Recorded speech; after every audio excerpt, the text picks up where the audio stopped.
Neat ಹಗರಣಕ್ಕೆ ಸಂಬಂಧಿಸಿದಂತೆ ಕಲಬುರಗಿ ನಗರದ ಜಿಲ್ಲಾಧಿಕಾರಿಗಳ ಕಚೇರಿ ಎದುರು ಸ್ನೇಹ ಜಾಗೃತಿ ಮಂಚ್ ವತಿಯಿಂದ ಪ್ರತಿಭಟನಾ ಧರಣಿ ನಡೆಸಿ ಆಕ್ರೋಶವನ್ನ ಹೊರಹಾಕಲಾಗಿದೆ.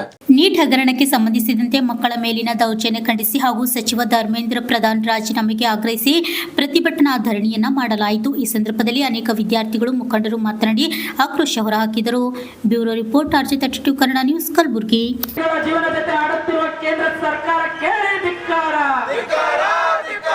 ವಿದ್ಯಾರ್ಥಿಗಳ ಜೀವನ ಜೊತೆ ಆಡುತ್ತಿರುವ ಕೇಂದ್ರ ಸರ್ಕಾರಕ್ಕೆ ಧಿಕ್ಕಾರ. ಬೇಕೇ ಬೇಕು, ಬೇಕೇ ಬೇಕು. ಎಲ್ಲಿವರೆಗೂ ಹೋರಾಟ, ಎಲ್ಲಿವರೆಗೂ ಹೋರಾಟ. ಅಯ್ಯಯ್ಯೋ ಅಯ್ಯಯ್ಯೋ, ಅಯ್ಯಯ್ಯೋ ಅಯ್ಯಯ್ಯೋ. ಇನ್ಕಲಾಬ್ ಇನ್ಕಲಾಬ್. ಎಲ್ರಿಗೂ ನಮಸ್ಕಾರ. ಇವತ್ತು ಸೇರಿರುವ ಉದ್ದೇಶ ಈ ದೇಶದಲ್ಲಿ ಎಲ್ಲರಿಗೂ ಗೊತ್ತೇ ಇದೆ. ಜಂತರ್ ಮಂತರಲ್ಲಿ ಪ್ರೊಟೆಸ್ಟ್ ನಡೀತಾ ಇದೆ. ಅಲ್ಲಿ ಮಾಡ್ತಿರುವಂಥ ಪ್ರೊಟೆಸ್ಟ್ಗಳಿಗೆ ಈ ಕಲಬುರಗಿಯಿಂದ ನಾವು ಕೂಡ ಏನದಂದ್ರೆ ಸಪೋರ್ಟಲ್ಲಿ ಇದ್ದಿದ್ದೆವು ಅನ್ನುವಂಥ ಒಂದು ಸಂದೇಶ ನಾವು ಹೊರಡಿಸ್ತಾ ಇದ್ದೀವಿ ಈ ಮಂಚಿಂದ. ಇನ್ನೊಂದು, ಈ ದೇಶದಲ್ಲಿ ಆಗುತ್ತಿರುವಂತಹ ಪೇಪರ್ ಲೀಕ್ಸ್, ಇದು ಕೇವಲ ಒಂದೇ ಆಗಲಿ ನೀಟ್ ಪೇಪರ್ ಅಲ್ಲ, ಬೇರೆ ಬೇರೆ ಪೇಪರ್ ಲೀಕ್ಸ್ಗಳು ಕೂಡ ಏನದಂದ್ರೆ ನಾವು ವಿಟ್ನೆಸ್ ಮಾಡ್ತಾ ಇದ್ದೀವಿ. ಇದರಲ್ಲಿ ಏನಾಗ್ತಿದೆ ಅಂದರೆ, ಸಾಹುಕಾರ ಮನುಷ್ಯ ಆಲ್ರೆಡಿ ಏನದಂದ್ರೆ ಅವ್ನ ಬಲ್ಲಿ ಕರೋಡೋ ರೂಪಾಯಿ ಇರ್ತದೆ. ಅವ ಒಂದು ಮೆಡಿಕಲ್ ಸೀಟ್ 1 ಕೋಟಿ ರೂಪಾಯಿ 2 ಕೋಟಿ ರೂಪಾಯಿ ಕೊಟ್ಟು ಕಿಸಿನ ಖರೀದಿ ಮಾಡ್ಬೋದು. ಆದರೆ ಅವ ಏನು ಮಾಡ್ತಾನಪ್ಪ ಅಂತಂದ್ರೆ, ಆ 1 ಕೋಟಿ 2 ಕೋಟಿ ರೂಪಾಯಿ ಉಳಿಸೋ ಸಲುವಾಗಿ 20 ಲಕ್ಷ 30 ಲಕ್ಷ ರೂಪಾಯಿ ಕೊಟ್ಟು ಪೇಪರ್ ಖರೀದಿ ಮಾಡ್ಲತ್ತಾನ. ಪೇಪರ್ ಖರೀದಿ ಮಾಡಿ ಕಿಸಿಂದ ಅವ ಎಕ್ಸಾಮ್ ಒಳಗೆ ಪ್ರಿವೇಲ್ ಆಗ್ಲತ್ತಾನ. ಅದೇ ಬಡವ್ರ ಮಕ್ಕಳು ಮುಂಜೆ ಹಿಡಿದು ಸಂಜೆ ತನಕ ರಾತ್ರಿ ಬೆಳಗ್ಗೆ ಏನಂತಂದ್ರೆ ಪರಿಶ್ರಮ ಮಾಡಿ ಅವ್ರು ಹೋಗಿ ಕಿಸಿಂದ ನೀಟ್ ಎಕ್ಸಾಮ್ ಬರೆದಾಗ ನೆಕ್ಸ್ಟ್ ಡೇ ಪೇಪರಲ್ಲಿ ಬರುತ್ತೆ NEET paper leak, exam cancel ಅಂತ. ಅದರಲ್ಲಿ ಎಷ್ಟೋ ವಿದ್ಯಾರ್ಥಿಗಳೇನದ ಅಂದ್ರೆ ಅವರು ತಮ್ಮ ಜೀವನೇ ಕಳ್ಕೊಂಡಿದ್ದಾರೆ. ಯಾಕಂದ್ರೆ ಸಣ್ಣ ವಿದ್ಯಾರ್ಥಿಗಳು 18 ಅಥವಾ 16 ವಯಸ್ಸಿನ ಹುಡುಗರು ಅವ್ರು ಬದುಕಿ ಬಾಳಿ ಈ ದೇಶಕ್ಕೆ ಏನಾದರೂ ಒಂದು ಕಾಂಟ್ರಿಬ್ಯೂಷನ್ ಮಾಡ್ತಿದ್ದಾರೇನೋ, ಅದರಲ್ಲಿ ಎಷ್ಟೋ ಜನಗಳು ವಿದ್ಯಾರ್ಥಿಗಳು ತೀರ್ಕೊಂಡಿದ್ದಾರೆ.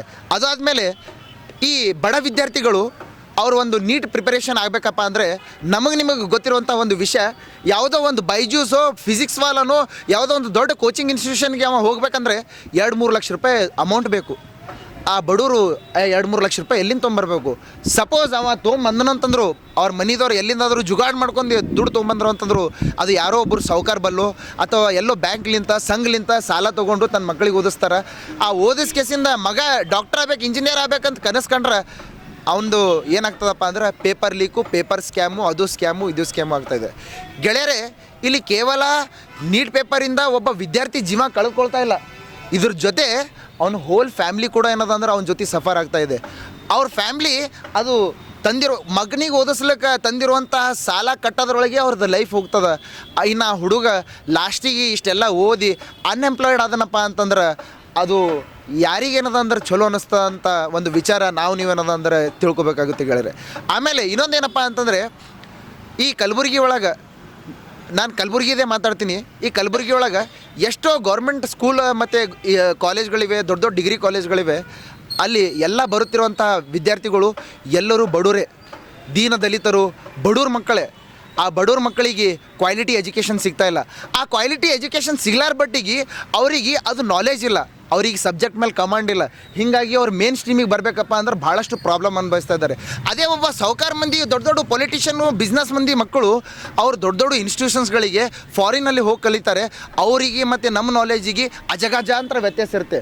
ಸೊ ಅಂಥವರೆಲ್ಲ ಬಂದ ಕೇಸಿಂದ ಇಲ್ಲಿ ನಮ್ಮಂಥ ಬಡವ್ರದ್ದು ಆಪರ್ಚುನಿಟೀಸ್ಗಳು ಕಸ್ಕೊಂಡು ಹೋಗ್ತಾ ಇದ್ದಾರೆ. ನಾವಿಷ್ಟೆಲ್ಲ ಟ್ಯಾಕ್ಸು ಇಷ್ಟೆಲ್ಲ ಏನದ ಅಂತಂದ್ರೆ ನಾವು 79ರಿಂದ 80 ವರ್ಷ ನಾವು ಸ್ವಾತಂತ್ರ್ಯ ಆದರೂ ಕೂಡ ನಾವು ಇವತ್ತಿನ ದಿನ ರೋಡಿನ ಮೇಲೆ ಶಿಕ್ಷಣ ಸುಧಾರಣೆಗಾಗಿ ರೋಡಿನ ಮೇಲೆ ಇಳಿದು ಹೋರಾಟ ಮಾಡ್ತೀವಿ ಅಂದರೆ ಎಂಥ ಪರಿಸ್ಥಿತಿಯಲ್ಲಿ ನಾವು ಬದುಕ್ತಾ ಇದ್ದೀವಿ ಅಂತ ನನಗೆ ಒಂದು ಅಸಹ್ಯ ಆಗ್ತಾಯಿದೆ. ದಯವಿಟ್ಟು ಇದರ ಬಗ್ಗೆ ಎಲ್ಲರೂ ತಮ್ಮ ಸಂವಿಧಾನದ ಹಕ್ಕುಗಳು ತಿಳ್ಕೋಬೇಕು.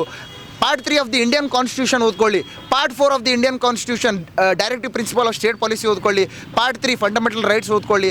ಆವಾಗ ನಿಮಗೆ ತಿಳಿಯುತ್ತೆ ನಿಮ್ಮ ಹಕ್ಕುಗಳೇನು ಅಂತ. ನೀವು ತಿಳಿದಾಗ ನೀವು ಪ್ರಶ್ನೆ ಮಾಡಿ, ಪ್ರಶ್ನೆ ಮಾಡಿದಾಗ ಅಷ್ಟೇ ಸುಧಾರಣೆ ಆಗ್ತೇ ಹೊರತು ನಾವು ಕೂತಿ ಕಮೆಂಟ್ ಹಾಕೋದ್ರಲ್ಲಿಂತ ಪೋಸ್ಟ್ ಹಾಕೋದ್ರಲ್ಲಿಂತ ಯಾವುದೇ ರೀತಿ ಸುಧಾರಣೆ ಆಗಲ್ಲ ಅನ್ನುವಂಥ ಮಾತು ಹೇಳ್ತೀನಿ ಗೆಳೆಯರೆ. ದಯವಿಟ್ಟು ಪ್ರಶ್ನೆ ಮಾಡಿರಿ, ಅವ್ರು ಯಾರೇ ಆಗಿರಲಿ, BJPದವರಾಗಿರಲಿ, ಕಾಂಗ್ರೆಸ್ದವರಾಗಿರಲಿ, ಆಮ್ ಆದ್ಮಿದವರಾಗಿರಲಿ, ಪ್ರಶ್ನೆ ಮಾಡುವಂಥ ಹಕ್ಕು ನಮಗಿದೆ. It is called beauty of democracy.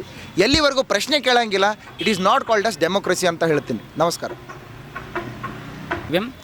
ವಿಷಯ ಏನಂದ್ರೆ ಇವತ್ತಿನ ದಿವಸದಲ್ಲಿ ಇಡೀ ನಮ್ಮ ಭಾರತ ದೇಶದಲ್ಲಿ ನಡೀತಾ ಇರ್ತಕ್ಕಂಥ ಏನೋ ಇಷ್ಟು ದೊಡ್ಡ ಮಟ್ಟ ಹೋರಾಟ ನಡೀತಾ ಇದೆ ಅಂದರೆ ಯಾವ ವಿಷಯ ಕುರಿತು ಇವತ್ತು ದೊಡ್ಡ ಹೋರಾಟ ನಡೀತಾ ಇದೆ.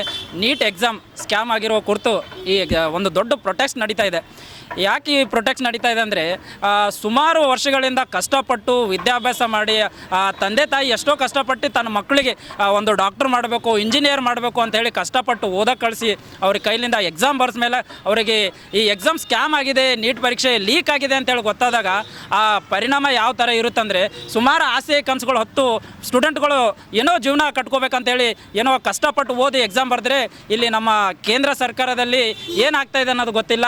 ಮೊದಲನೇದಾಗಿ ನಾನು ಏನು ಹೇಳೋಕ್ಕೆ ಇಷ್ಟಪಡ್ತೀನಿ ಅಂದರೆ ಪರೀಕ್ಷೆ ಅಂದರೆ ಬರೀ ಒಂದು ಪರೀಕ್ಷೆ ಪ್ರಶ್ನೆ ಪತ್ರಿಕೆ ಅಲ್ಲ, ಅದು ಒಂದು ವಿದ್ಯಾರ್ಥಿಯ ಕನಸು ಮತ್ತು ಜೀವನ ಆಗಿರ್ತದೆ ಅಂತ ಹೇಳೋಕ್ಕೆ ಇಷ್ಟಪಡ್ತೀನಿ.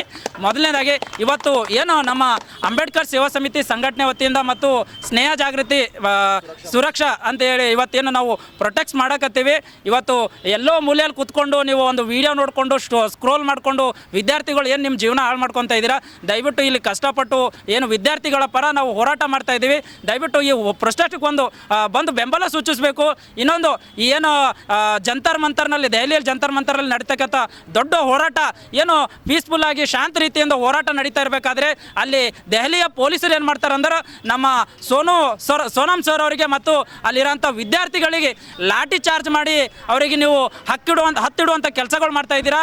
ನಿಮಗೊಂದು ನಾನು ಎಚ್ಚರಿಕೆ ಕೊಡ್ತಾ ಇದ್ದೀನಿ, ನೀವು ವಿದ್ಯಾರ್ಥಿಗಳಿಗೆ ಹತ್ತಿಡುವಂಥ ಕೆಲಸಗಳು ಮಾಡಿದರೆ ನೀವು ಎಷ್ಟು ಲಾಠಿ ಚಾರ್ಜ್ ಮಾಡಿದ್ರು ಯಾವುದೇ ಕಾರಣಕ್ಕೂ ವಿದ್ಯಾರ್ಥಿಗಳು ಸುಮ್ಮನೆ ಕೊಡಲ್ಲ, ಅವ್ರ ಹಕ್ಕು ಪಡ್ಕೋತಾರಂತ ಈ ಸಂದರ್ಭದಲ್ಲಿ ಹೇಳ್ಕೊತೀನಿ. ಈ ಏನು ಹಗರಣದಲ್ಲಿ ಏನು ನೀಟ್ ಪರೀಕ್ಷೆ ಹಗರಣದಲ್ಲಿ ಇನ್ವಾಲ್ವ್ ಆಗಿರ್ತಕ್ಕಂಥ ಯಾವನೇ ಆಗಿರಲಿ ಅವನ ವಿರುದ್ಧ ನೀವು ಆದಷ್ಟು ಬೇಗ ಕಠಿಣ ಕ್ರಮ ತಗೊಂಡು ಈ ಸೂಕ್ತವಾದ ಕಾನೂನು ಕ್ರಮ ಕೈಗೊಳ್ಳಿಲ್ಲ ಅಂದರೆ ಮುಂಬರುವ ದಿನಗಳಲ್ಲಿ ನಾವು ಇವತ್ತೇನು ಶಾಂತ ರೀತಿಯಿಂದ ಹೋರಾಟ ಮಾಡ್ಲತ್ತೀವಿ. ನಾವು ಮುಂಬರುವ ದಿನಗಳಲ್ಲಿ ನಾವು ದಿಲ್ಲಿ ಚಲೋ ಅನ್ನೋ ಮುಖಾಂತರ ನಿಮಗೆ ಬಿಸಿ ಮುಟ್ಟಿಸ್ತೀವಿ ಅಂತ ಹೇಳಕ್ಕೆ ಇಷ್ಟಪಡ್ತೀನಿ. ಮೊದಲನೇದಾಗಿ ಕೇಂದ್ರ ಸರ್ಕಾರದ ಶಿಕ್ಷಣ ಮಂತ್ರಿಗಳಾಗಿದ್ದಂಥ ಅವರು ಧರ್ಮೇಂದರ್ ಸರ್ ಅವರು ರಾಜೀನಾಮೆ ಕೊಡಲೇಬೇಕು. ನಿಮಗೆ ಈ ವಿದ್ಯಾರ್ಥಿಗಳ ಕಷ್ಟ ಮತ್ತು ನೋವು ನಿಮಗೆ ಅರ್ಥ ಆಗಿಲ್ಲ ಅಂದರೆ ಆ ಜಾಗದಲ್ಲಿ ಇರೋಕ್ಕೆ ನೀವು ಅರ್ಹರಲ್ಲ ಅಂತ ಹೇಳಕ್ಕೆ ಇಷ್ಟಪಡ್ತೀನಿ.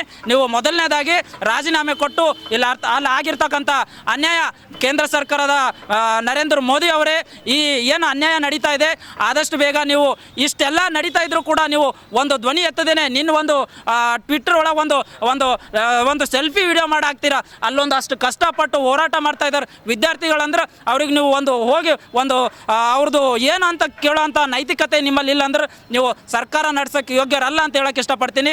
ಹಾಗಾಗಿ ಏನು ಕೇಂದ್ರ ಸರ್ಕಾರದ ಏನು ಶಿಕ್ಷಣ ಮಂತ್ರಿಗಳು ಆದಷ್ಟು ಬೇಗ ನೀವು ರಾಜೀನಾಮೆ ಕೊಟ್ಟು ಈ ಹಗರಣೆಯಲ್ಲಿ ನಡೀತಕ್ಕಿರ್ತಕ್ಕಂಥ ಎಲ್ಲ ಇಶ್ಯೂಗಳು ಆದಷ್ಟು ಬೇಗ ಕ್ರಮ ತಗೊಂಡು ಈ ತಪ್ಪಿತಸ್ಥರ ವಿರುದ್ಧ ಕಾನೂನು ಕ್ರಮ ತಗೋಬೇಕಂತ ನಾನು ಹೇಳಕ್ಕೆ ಇಷ್ಟಪಡ್ತೀನಿ. ಒಂದೇ ಇವತ್ತಿನ ವಿಷಯ ಈ ಕಲಬುರಗಿಯಲ್ಲಿ ಈ ಪ್ರತಿಭಟನೆ ಇದ್ರ ಬಗ್ಗೆ ನಾವು ಏನು ಹೇಳಬೇಕಂತಂದರೆ ಜಂತರ್ ಮಂತರ್ನಲ್ಲಿ ನಡೀತಿರುವ ವಿದ್ಯಾರ್ಥಿಗಳ ನೀಟ್ ಪ್ರತಿಭಟನೆ ಅಂಗವಾಗಿ ನಾವು ಕಲಬುರಗಿಯಿಂದ ಜಂತರ್ ಮಂತರ್ನಲ್ಲಿ ಪ್ರತಿಭಟನೆ ಮಾಡುತ್ತಿರುವ ವಿದ್ಯಾರ್ಥಿಗಳಿಗೆ ಕಲಬುರಗಿಯಿಂದ ನಾವು ಸಪೋರ್ಟ್ ಕೊಡ್ತಾ ಇದ್ದೀವಿ. ಇಲ್ಲಿಂದ ನಾವು ಡೆಲ್ಲಿಗೆ ಬರ್ತಾ ಇದ್ದೀವಿ. ಒಂದೇನಪ್ಪ ಅಂದ್ರೆ ಈ ಪೇಪರ್ ಲೀಕ್ ಆಗಿದ್ರ ಬಗ್ಗೆ ಕೆಲವೊಂದು ಮಾತುಗಳು ನಾವು ಆಡಬೇಕಾಗ್ಯದ. ಪೇಪರ್ ಲೀಕ್ ಎಲ್ಲಾಯಿತು, ಯಾಕಾಯಿತು, ಯಾರ್ಲಿಂದ ಆಯಿತು, ಅದ್ರ ತನಿಖೆ ಯಾಕೆ ಆಗ್ತಾ ಇಲ್ಲ, ಧರ್ಮೇಂದ್ರ ಪ್ರಧಾನ ರಾಜೀನಾಮೆ ಯಾಕೆ ಕೊಡ್ತಾ ಇಲ್ಲ, ಅವನದು ರಾಜೀನಾಮೆ ಪ್ರಧಾನಮಂತ್ರಿ ಯಾಕೆ ತಗೊಳತ್ತಿಲ್ಲ, ಪ್ರಧಾನಮಂತ್ರಿದು ವೀಕ್ನೆಸ್ ಏನದ, ಧರ್ಮೇಂದ್ರ ಪ್ರಧಾನಂದು ರಾಜೀನಾಮೆ ತಗೊಳಕ್ಕೆ ಪ್ರಧಾನಮಂತ್ರಿಗೆ ಏನು ಕಷ್ಟ ಅದ, ಅವನ ಪ್ರಧಾನಮಂತ್ರಿದು ಏನು ವೀಕ್ನೆಸ್ ಅದ, ಏನು ಅವನ ಕುಂಡಲಿ ಇವನ ಬಲ್ಲಿ ಅದ, ಇವನ ಕುಂಡಲಿ ಅವನ ಬಲ್ಲಿ ಅದ ಗೊತ್ತಾಗಲ್ಲಾಗ್ಯದ. ನನಗನ್ಸೋದ ಮಟ್ಟಿಗೆ ಇವರು ಇಬ್ಬರದು ಏನೂ ನಡೆಯಂಗೆ ಕಾಣಾಗ್ಯದ. ಬಟ್ ಏನಂದ್ರೆ ಟೋಟಲಿ ಇವು RSSದವ್ರ ಕೈದಾಗ ಇರ್ಬೋದು, ಇವ್ರದೆಲ್ಲ ಅಂಕುಶನೇ ಅವ್ರ ಕೈದಾಗ ಕಾಣ್ತದ.